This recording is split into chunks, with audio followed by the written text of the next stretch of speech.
আগত সমস্ত দর্শক, সমস্ত অতিথিবর্গ, বিশেষ অতিথি, প্রধান অতিথি, আমি প্রত্যেককে আমার আন্তরিক সালাম, শ্রদ্ধা, ভালোবাসা ও শুভেচ্ছা জানিয়ে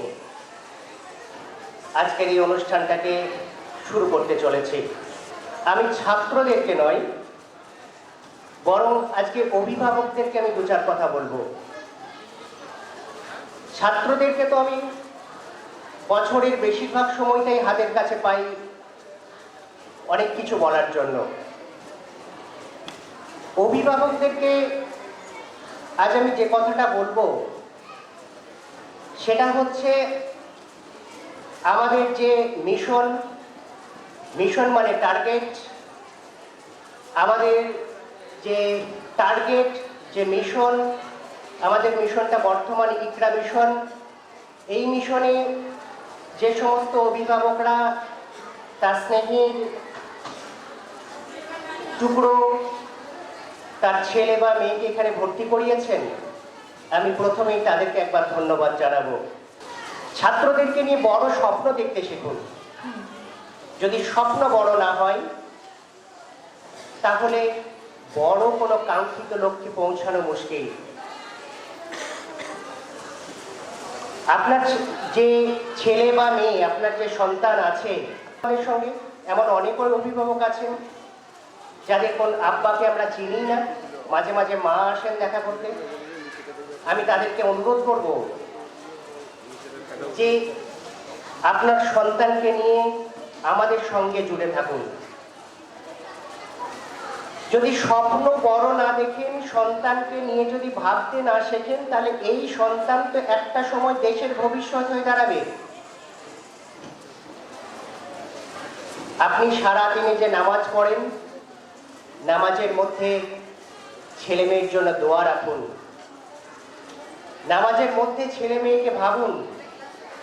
আপনার একটা দোয়াতে আপনার ছেলে মেয়ে অনেক উঁচু জায়গায় পৌঁছে যেতে পারে। আপনারা আমার থেকে অনেক ভালো জানবেন, একটা হাদিস আছে, তিনজনের দোয়া আল্লাহ সুবহানাহু ওয়া তাআলা কখনো ফেরায় না। তার মধ্যে একটা হচ্ছে বাবা মায়ের দোয়া, মাজলুমের দোয়া। এই দোয়া, বাবা মা, আপনি আপনার দোয়া যদি সন্তানের জন্য থাকে, সেই সন্তান বড় হতে বাধ্য। কিন্তু আমরা বেশিরভাগ গার্জেনই সন্তানদের জন্য দোয়া রাখতে ভুলে যাই। সন্তান কোন ক্লাসে পড়ে সেটা খবরই রাখি না। সন্তানের জন্য দোয়া রাখুন। আপনি যে ইনকাম করেন, আমি কেন আপনাদেরকে প্রথমেই ধন্যবাদ দিলাম যে আপনারা এক ধাপ বাকি গার্জেনদের থেকে এক ধাপ এগিয়ে ভেবেছেন, যার জন্য ছেলেটাকে মিশনে ভর্তি করেছেন। আপনার সারা দিনে যদি 100 টাকা ইনকাম হয়, 25 টাকা ছেলেটার জন্য তুলে রাখুন, 25 টাকা মেয়েটার জন্য তুলে রাখুন। কেন কি, ওই মেয়েটার বিয়ের জন্য হয়তো আপনি ভাবছেন যে আমি এখন থেকে টাকা জমাতে শুরু করি, মেয়েটার বিয়ে দিতে হবে এত লক্ষ লক্ষ টাকা খরচ করে। আমি বলবো উল্টোভাবে ভাবুন।